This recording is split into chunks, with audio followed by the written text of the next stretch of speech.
नमस्कार, एक बार फिर आप सबों का न्यूज़ लाइन में स्वागत है लंच के बाद। और लगभग अब 1 बज चुके हैं और लंच का भी समय हो चुका है। लंच के बाद भी काउंटिंग अब जारी है। लगभग 12वें राउंड तक काउंटिंग हो चुकी है, जो सूचना अभी तक हमें प्राप्त हुई है। और इस राउंड में अभी भी जेएमएम बढ़त बना रही है, जबकि जो प्रशासन है वह चुनाव अधिकारी हैं, उनके द्वारा रिजल्ट 7वें राउंड तक अभी घोषित किया गया है। और हमारे साथ अब जुड़ चुके हैं news line director Prince Samad ji. और क्या अब तक की गतिविधियां, वहां से जो अपडेट मिल रही है, बात करेंगे इन सभी चीज़ों को लेकर। जी प्रिंस जी, क्या अपडेट अब तक की?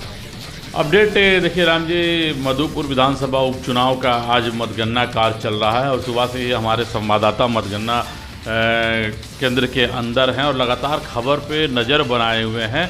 जैसा कि आप देवघर पंचायत के तमाम जो बूथ हैं उसकी गणना हो चुकी है। देवीपुर प्रखंड में घुस चुका है, देवीपुर प्रखंड की भी गणना हो चुकी है। ऐसे में जो अनऑफिशियल अभी जो खबर हमारे पास छन कर आ रही है, लगभग 12 राउंड की काउंटिंग वहाँ हो चुकी है और 12 राउंड के काउंटिंग में लगभग 12,000 मतों से जेएमएम के प्रत्याशी हफीजुल हसन बीजेपी के प्रत्याशी गंगा नारायण से बढ़त बढ़ाए हुए। लेकिन ये अनऑफिशियल अभी ये खबर हमारे पास है, जो छन के खबर आई है। लेकिन जो सरकारी आंकड़े हैं, जो इलेक्शन कमीशन ने जो आंकड़े जारी किए, वो 7वें राउंड के आंकड़े जारी किए हैं। और 7वें राउंड में अभी तक जेएमएम प्रत्याशी हफीजुल हसन लगभग 4,000 मतों से आगे चल रहे हैं। ये स्थिति है अभी मधुपुर और प्रखंड, मधुपुर बाजार, करो और मार्गो मुंडा, ये तमाम प्रखंडों की गणना भी होनी। लगभग 24 राउंड होना है और इन 24 राउंड के बाद ही स्थिति स्पष्ट हो जाएगी कि आज चुनाव किसके पक्ष, रिजल्ट किसके पक्ष में जाता है और कौन बाजी मारता है। ये तो लगभग और 1-2 घंटा के बाद बहुत स्थिति स्पष्ट हो जाएगी।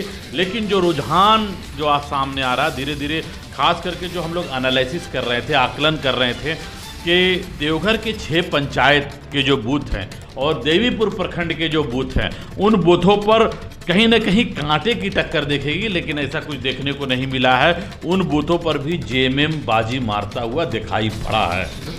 बात करेंगे अगर हम निर्दलीय प्रत्याशी की, 4 निर्दलीय प्रत्याशी चुनावी मैदान में थे, ऐसे में उनसे कहीं ना कहीं नोटा आगे चल रहा है। क्या लगता है आखिर मतदाता क्यों निर्दलीय प्रत्याशी को क्यों नकार रहे थे? देखिए, ये स्पष्ट मतदाताओं के जहन में जो बात थी वो स्पष्ट थी। कहीं ना कहीं जो निर्दलीय प्रत्याशी थे, जो 4-5 निर्दलीय 5 प्रत्याशी थे, 4 निर्दलीय प्रत्याशी थे और 2 प्रत्याशी पार्टी के प्रत्याशी थे। ऐसे में लोगों ने सीधा सीधा मतदान किया है। निर्दलीय को कम मत मिला है। लेकिन जो लोग जेएमएम को भी पसंद नहीं कर रहे थे, आप बीजेपी को भी पसंद नहीं करते, कहीं ना कहीं उनको प्रत्याशी मन का नहीं मिला। ऐसे में लोग नोटा का प्रयोग किए और नोटा लगभग 16-17 हज़ार मतों के आसपास नोटा दिखाई पड़ रहा है। ये एक अजीब तरह का संकेत है। 1600-1700 मतों के लगभग नोटा में मत दिखाई पड़ रहा है, जो एक अलग संकेत है। कहीं ना कहीं लोग अपनी नाराजगी व्यक्त किए हैं नोटा पर मतदान करके। लेकिन स्पष्ट रूप से आप देख सकते हैं कि जो बात निर्दलीय प्रत्याशी जो मैदान में आते हैं, जो अपने आप को कुछ समझ के, कुछ जो उनके जहन में कुछ था, उन बातों को लेकर जब मैदान में आए थे, पब्लिक ने बिल्कुल नकारा है, मतदाताओं ने नकारा है निर्दलीय प्रत्याशी को। और सीधी लड़ाई बीजेपी और जेएमएम के बीच दिखाई पड़ रही है। कहीं ना कहीं ऐसा लग रहा है कि कुछ जो निर्दलीय प्रत्याशी थे, जैसे किशन बथवाल, उन्होंने भाजपा को समर्थन किया। वहीं बैक से उत्तम यादव और राजेंद्र कुमार, ये भी कहीं ना कहीं लग रहा था जेएमएम को सपोर्ट कर रहे थे। तो ऐसी कोई जो सूचना हमें सूत्रों से जो खबर मिली है, तो क्या लग रहा है, ये सब सही है? देखिए, जनप्रतिनिधि जो भी हैं और ख़ास करके युवा चेहरे जब चुनाव मैदान में आते हैं तो इनको अपने भविष्य को देखना चाहिए। जब चुनाव मैदान में उतर जाते हैं तो ऐसे में फिर किसी का समर्थन करना, किसी के पक्ष में बैठना, ये अच्छा संकेत नहीं है। जो सूचनाएं प्राप्त हुई हैं न्यूज़ लाइन को, कहीं ना कहीं किशन बथवाल ने अपना समर्थन बीजेपी प्रत्याशी को दिया। वहीं उत्तम यादव, बबलू यादव ने भी सांकेतिक रूप से अपना समर्थन जेएमएम को दिया। तो ऐसा हो सकता है, चुनाव में बहुत सारी संभावनाएं बनती हैं, बिगड़ती हैं। निर्दलीय प्रत्याशी को दिख रहा था कि मैदान में हम कहीं नहीं हैं और यही वजह है कि अंतिम समय में उनको अपना समर्थन अलग अलग प्रत्याशियों को देना पड़ा।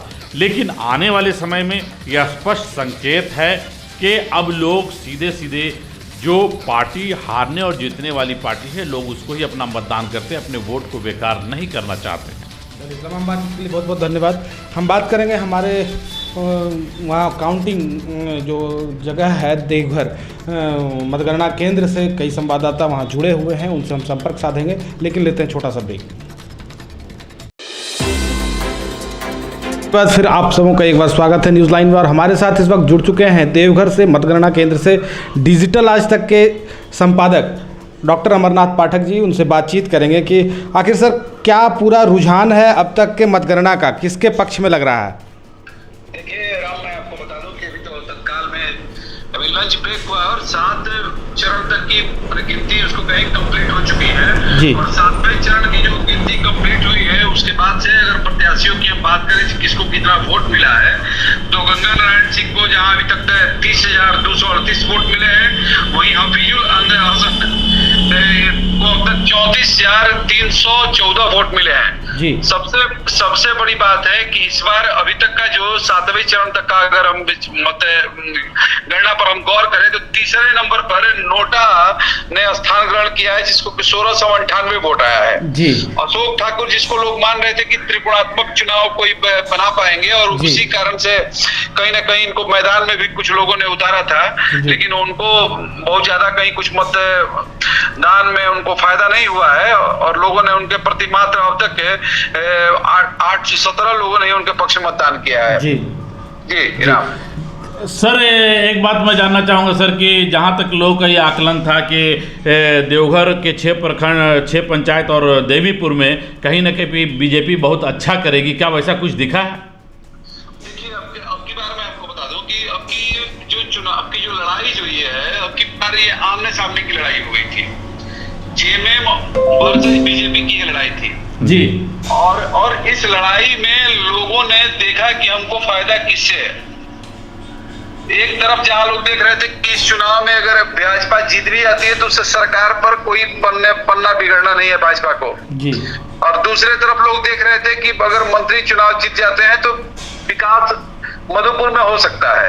तो एक रीजन तो ये रहा। दूसरा जो अभी अगर हम गौर करें मतगणना का जो अभी तक जो परिणाम आया है 7वें चरण का, उसके हिसाब से जिन इलाकों में अब तक मतगणना हुई है उन इलाकों में सबसे मैंने कहीं कोई ये मामला रहा ही नहीं विकास और क्या विकास नहीं हुआ ये मायने नहीं रखा। सीधा ये लड़ाई एकदम भाजपा और जेएमएम के बीच की लड़ाई बन गई और इसको हालांकि भाजपा की तरफ से भी जोर लगाया गया और मुख्यमंत्री को भी यहाँ पर आकर लगभग 4 से 5 दिनों तक कैंपेन करना पड़ा और निश्चित तौर पर कहीं ना कहीं मुख्यमंत्री हेमंत सोरेन का यहाँ पर रहना मधुपुर में और चुनाव कैंपेन करना, लोगों से डायरेक्ट इंटरेक्ट होना, ये कहीं ना कहीं भाजपा के जेएमएम के वोट बैंक में इजाफा किया है। जी बिल्कुल सर। अनऑफिशियली जो सूचना मिल रही है कि लगभग 12 राउंड की मतगणना अंदर हो चुकी है, लेकिन ऑफिशियल अभी अनाउंस नहीं हुआ है, अभी 7वें राउंड तक की खबर आई है। ऐसे में बढ़त कुछ ज़्यादा दिख रही है, झारखंड मुक्ति मोर्चा की ऐसी सूचना आ रही है, क्या है सच्चाई? देखिए अब तक जो आधिकारिक पुष्टि के हिसाब से मैं बताऊं तो आपको 7वें राउंड तक की अब तक मतगणना हुई है और अभी लंच ब्रेक हुआ है। लंच ब्रेक के कारण 8वें राउंड का अब तक अनाउंसमेंट नहीं हुआ है। जैसे ही लंच ब्रेक खत्म होगा 8वें राउंड की गिनती पूर्ण हो चुकी है कि परिणाम उसका अनाउंस किया जाएगा। अब ऑफ द रिकॉर्ड में कौन लोग क्या कर रहे हैं इस पर हम लोग उसकी पुष्टि नहीं कर सकते। सर एक सवाल और कि जो बीजेपी का गढ़ जो मान रहा था देवीपुर और देवघर के 6 पंचायत को, जेएमएम वहां पर भी अपना कब्जा जमाने में सफल दिख रही है, क्या कहेंगे सर इसको लेकर? देखिए मैं आपको बताऊं कि चुनाव के दौरान हम केवल ब्राह्मण वोटों की अगर हम बात कर लें तो ब्राह्मण वोट भी अब की बार जेएमएम को मिला है। जो परंपरागत वोट रहा है जो भारतीय जनता पार्टी का, उस वोट में भी जेएमएम ने संदमारी की है। मैं आपको एक अकेले साप्तर गांव की बात कर रहा हूँ। चुनाव के दिन जो हमने वहां देखा साप्तर गांव में, वहां के ब्राह्मणों ने भी मतदान जेएमएम को किया है। तो ये तो सीधा ये है कि भाजपा के वोट बैंक में भी जेएमएम ने सेंधमारी की है और उसका ही यह असर है कि अभी तक जो भी परिणाम जो सामने आया है, जो मतदान का जो मतगणना के बाद जो मतों की जो संख्या जो सामने आ रही है हम लोगों को के सामने, ये उसी का ये परिणाम है कि जेएमएम अभी लगातार 7वें राउंड में ही यहाँ से लीड ले चुका है। जी सर, आप बात करें सर निर्दलीय प्रत्याशी किशन बथवाल, उत्तम यादव और राजेंद्र कुमार की, तो ऐसे में उत्तम यादव और राजेंद्र कुमार क्या कहीं ना कहीं जेएमएम को सपोर्ट करते दिखे हैं, जबकि वहीं किशन ने अपना समर्थन भाजपा को दे दिया था। ये कहाँ तक सच्चाई है इसमें? देखिए, अब की बार इस चुनाव में ये कहीं कोई मायने नहीं रखा है कि कौन किसका उम्मीदवार और कौन किसको सपोर्ट कर पा रहा है। ठीक है, सारे लोगों का आप देख लीजिए, 7वां राउंड जो पूरा हुआ है इसमें अशोक ठाकुर को अब तक केवल 817 वोट मिले हैं, उत्तम कुमार यादव को 496 वोट मिले हैं, किशन बथवाल को 299 वोट मिले हैं, राजेंद्र कुमार को 739 वोट मिले हैं। जिससे आप अंदाजा लगा सकते हैं कि मतदाता अब की बार सीधे आर पार के मूड में थे। वे दो खेमे में ही विभक्त थे, या तो वह भाजपा के समर्थन में थे या फिर वो जेएमएम के समर्थन में थे। तीसरी अब की बार ये कहीं से भी ये लोग किसी भी प्रकार का कोई कोण बनाते हुए नजर नहीं आए हैं चुनाव में। मैंने कहा तो कि अब की बार जो तीसरा जो ये है, तीसरा नोटा स्थान नोटा ने ले रखा है, जिसको 1698 वोट मिला है। जैसे 2014 के चुनाव में, 19 के चुनाव में चौथा स्थान नोटा ने रखा था, वही इस बार भी देखने को मिल रहा है। बिल्कुल ये माना जा सकता है कि अब की बार भी लोगों ने नोटा को ही तीसरे विकल्प के रूप में लोगों ने चुना है। बिल्कुल। तो तमाम बातचीत के लिए बहुत बहुत धन्यवाद सर। तो ये थे हमारे साथ डिजिटल आज तक के संपादक डॉक्टर अमरनाथ पाठक जी। तो अब तक जो रुझान आए हैं हमारे पास, वो बिल्कुल कहीं ना कहीं जेएमएम के पक्ष में दिख रहा है, और अभी भी लगभग बाकी है 24 राउंड तक मतगणना होनी है। अब आगे जो अपडेट आते रहेंगे उससे आपको रूबरू कराते रहेंगे। फिलहाल दीजिए इजाज़त, नमस्कार। हाँ, हमारे साथ जुड़े हुए हैं राजेश राम जी, जो न्यूज़ 11 के वरिष्ठ संवाददाता हैं मधुपुर और देवघर के, जो लगातार मतगणना केंद्र पर अपनी नज़र बनाए हुए हैं और लगातार वहां से अपडेट हमें दे रहे हैं। राम जी बात करेंगे, हमारे राम संवाददाता। राजेश जी, क्या अभी तक की स्थिति है वहाँ पर में मतगणना केंद्र पर? मैं आपको अपने न्यूज लाइन के मधुपुर के तमाम दर्शकों को बता दूं कि शुरुआती दौर से ही जैसा कि लग रहा था कि भारतीय जनता पार्टी एक बड़े मत का अंतर लेकर बढ़ रही थी, 4-5 हजार का मत, लेकिन जैसे ही 5वां राउंड आया वैसे ही महागठबंधन प्रत्याशी हफीजुल हसन ने पटकनी दी और 7वें राउंड की घोषणा हो चुकी है मतगणना की, जिसमें वो 4076 मत से वर्तमान में आगे चल रहे हैं। लेकिन मैं अपने तमाम दर्शकों को ये भी बता दूं कि सर्वर में गड़बड़ी रहने के कारण आगे का जो 8वां-9वां राउंड है इसकी घोषणा अभी नहीं की गई है। लेकिन विश्वस्त सूत्रों से ये पता चला है कि मतगणना केंद्र के अंदर 12 से 13 राउंड की गिनती हो चुकी है और अब तक की गिनती में झारखंड मुक्ति मोर्चा के महागठबंधन के प्रत्याशी हफीजुल हसन साहब आगे हैं। जी बिल्कुल। प्रिंस जी, आपको सवाल। राजेश जी, ये बताइए कि जो जैसा आकलन किया जा रहा था कि देवीपुर और देवघर पंचायत का जो हिस्सा है वहाँ पर बीजेपी कहीं ना कहीं गेन करेगी, लेकिन उन राउंड में भी बीजेपी पिछड़ती हुई दिख रही है, क्या कारण है? ना जैसा कि शुरुआती दौर में ही जैसे भारतीय जनता पार्टी आगे चल रहा था तो वो देवीपुर का ही एरिया था, चौथे राउंड नारायण आगे रहे। लेकिन जैसे ही 5वां राउंड आया महागठबंधन प्रत्याशी हफीजुल हसन ने पटकनी दी और बढ़त बनानी शुरू कर दी। प्रारंभ में उन्होंने लगभग 1500 की बढ़त बनाई और वर्तमान में 7वें राउंड का जो मतगणना हो चुका है, जिसकी घोषणा आधिकारिक हो चुकी है, उसमें 4076 मत से आगे है। लेकिन 12 और 13वें राउंड की भी मतगणना अंदर हो चुकी है, विश्वस्त सूत्रों से चला, जिसकी आधिकारिक पुष्टि नहीं हो पाई है। अच्छा, क्या कहेंगे राजेश जी, कौन से प्रखंड में हम लोग प्रवेश किए हैं? कुछ जनता जानना चाह रही है कि आखिर क्या है, कौन सा प्रखंड अभी चल रहा है?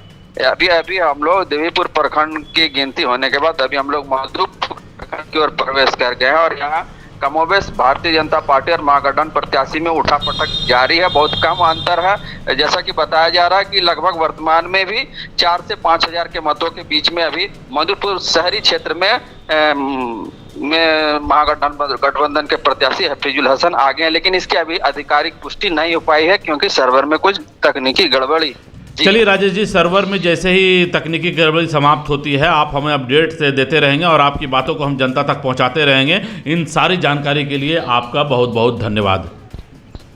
तो ये थे राजेश जी, न्यूज़ 11 के वरिष्ठ संवाददाता हैं और जिन्होंने अब तक की अपडेट को बताया है कि काउंटिंग लगभग 12 राउंड तक हो चुका है, 13वां राउंड में प्रवेश कर चुके हैं, लेकिन अपडेट्स नहीं आ पा रहा है। कारण है सर्वर में गड़बड़ी, और सर्वर में गड़बड़ी होने के कारण क्योंकि चुनाव आयोग के जो वेबसाइट है उस पर अपलोड नहीं हो पा रहा है, जो वहाँ संवाददाता हैं उन तक रिपोर्ट नहीं आ पा रहा है। अब वेबसाइट में अपलोड होने के बाद ही मीडिया तक ये सारी सूचनाएं भेजी जाती हैं, तो कहीं ना कहीं सर्वर गड़बड़ है, जिस कारण से अद्यतन सूचनाएं नहीं मिल पा रही हैं। जैसे ही सूचना मिलती हैं हम आप तक पहुंचाने का प्रयास करेंगे। अभी के लिए दीजिए इजाज़त, नमस्कार।